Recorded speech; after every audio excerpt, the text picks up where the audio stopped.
Who is the worst double champ in UFC history? Of all the double champs, who are worthy of the Conor McGregor trophy for the least impressive defense runs? The Mac being or Concours for not having defended any of his titles.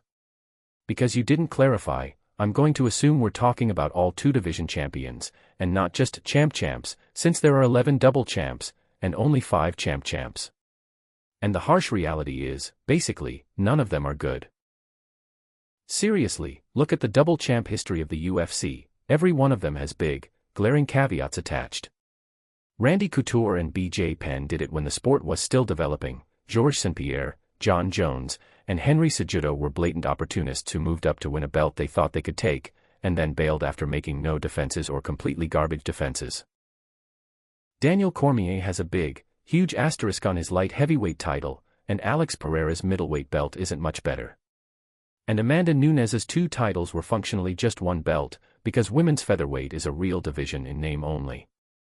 Then, of course, there's Islam Makhachev and Ilia Topuria, who only joined this club last year and have yet to make title defenses.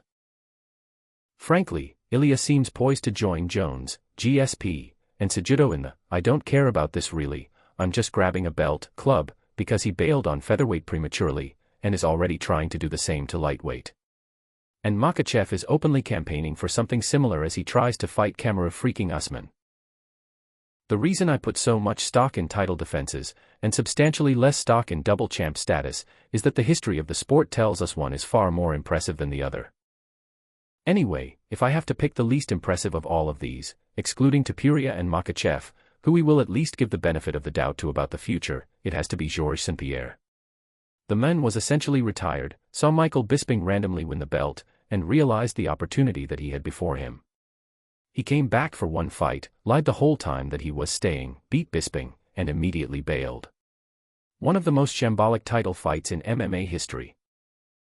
There's a lot to take in here, and, obviously, most of these are not MMA related, so I'm going to answer the 2 MMA questions first, and then quickly respond to the non-MMA questions before moving on. I've gone back and forth on the UFC 324 main event since it was announced, which is a sign that this is a good fight.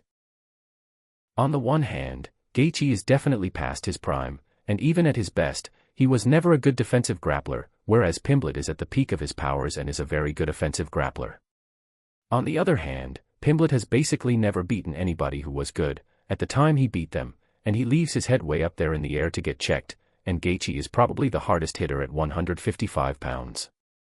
This is an old-school striker versus grappler matchup, and that's what makes it so intriguing. I have a full technical breakdown of this fight coming, and I still don't know who I favor in the matchup, but the answer is probably Pimblett.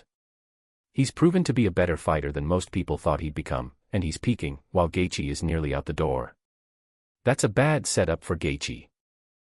But I don't really care about what my head says right now. Gaethje is one of my favorite fighters to ever compete, because he's the most exciting MMA fighter of all time.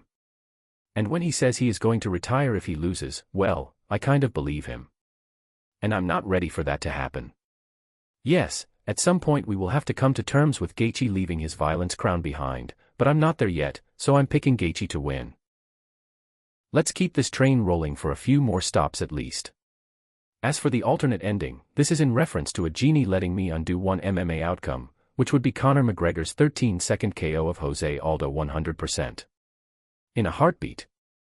Not only would we undo one of the most tragic outcomes in the history of this sport, a generation of fans were made dumber by McGregor's greatest accomplishment, but I'd also get peak Conor versus peak Gaethje.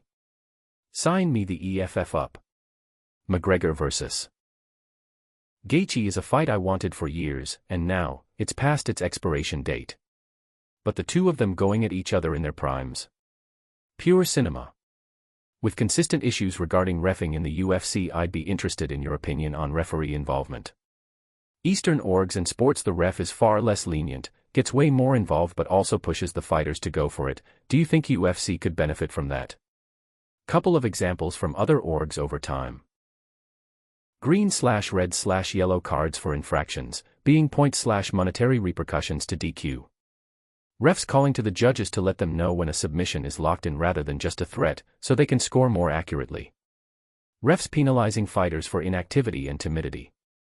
Refs seeing a fighter get hit on the back of the head and placing their hand on the back of that fighter's head to stop further contact, while the fight's still going, snatching their hands off the cage, etc. So an actual physical intervention instead of just a warning. Just a few examples of how reffing in other orgs/rule sets do things different. Do you think any of this might be good to bring over to Western audiences? Would it improve the quality of fights? First, I want to be clear, there's a big difference between the issues we have with referees and much of what you put out here. I don't have issues with the current crop of UFC refs because they do or don't do the above items. I have issues because they do not enforce the rules on the books and because there is zero accountability for bad refs. That being said, I firmly believe the sport would improve with more referee involvement, in specific and limited capacities, so long as you could ensure Herb Dean and company would do it. Because MMA would be much better right now if the UFC refs actually took points and enforced fouls as they're supposed to do, but opt not to for nebulous reasons of fairness that wouldn't pass scrutiny from a fifth grader.